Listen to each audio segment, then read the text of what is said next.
It's one of the hardest things about being a pet owner. We go through the process of knowing that we will likely outlive our pets. Yeah, that means we could face some hard choices when it's time to let a pet go. The Fox Medical Team's Beth Galman joins us with the story of one Decatur family and the vet who guided them through the process. Yeah, been there, done that. Is horrible. It's tough, Constance and Buck. And, you know, Winston's owners found him at an adoption event back in 2010. And they were looking for a puppy, but they picked Winston. And he would become the best dog they've ever had and the hardest dog to let go of.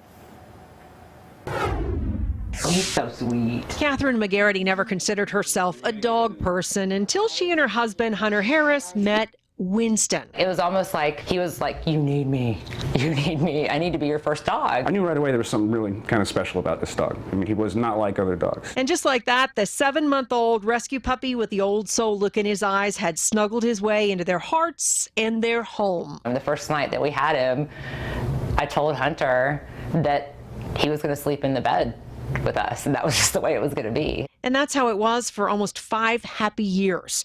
But in 2014, Winston began having severe gastrointestinal problems and losing weight. McGarity and Harris took him from specialist to specialist, even adopting another dog, Churchill, to keep Winston company and try to boost his spirits.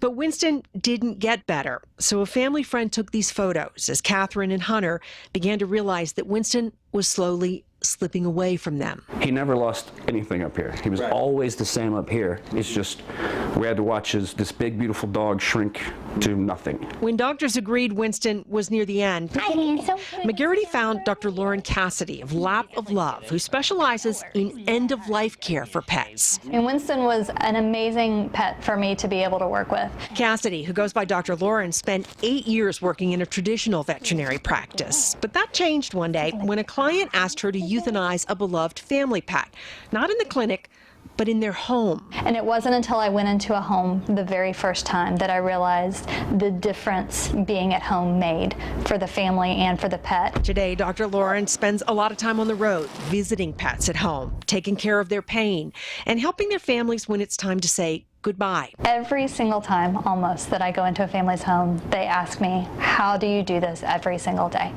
And I always tell people it's an honor. In Winston's case, he wasn't afraid of going to the vet. But the reality of the situation is when he got sick, he was very sick and he was very weak. So Dr. Lauren tweaked Winston's medications to make them easier to tolerate. And suddenly, Catherine and Hunter had not weeks left with Winston, but months. And literally, it was 9 or 10 months that were added on comfortably. That's what needs to be emphasized, comfortably, to Winston's life, because he was not ever uncomfortable until down to possibly the last week. Then in July of 2015, when it became clear that Winston's pain had become severe, she looked at him and she said, it's time.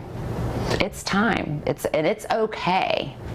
He's ready. Later that day, Winston died the way he lived, in his home, on his couch, with Catherine and Hunter, the people who loved him more than anything. He was a good dog. He was a really good dog. Winston's been gone for 1.5 years now, but Catherine and Hunter are sharing a story because they want people to know that they have this option of doing this at home. And some vets will come to your home to provide end-of-life care. So talk to your vet about whether that's a possibility. And Buck and Constance, I think all 3 of us have been there. That is one of the hardest things you will ever go through in your life, is saying goodbye to a pet you love. And you had mentioned as well, not only hard for families, but the other pets that are, you know, their buddies as well. Doing it at home might be a good thing. So doing it at home can help kind of the pets understand what's happening and grieve too, because I think we underestimate how they feel. And dogs especially are pack animals, so they may not understand when a dog goes away and doesn't come back, what's happened. So it can help really everybody, even the pets in the home. It's good to talk about it. Yeah. All right. Thanks, Thank Beth. you.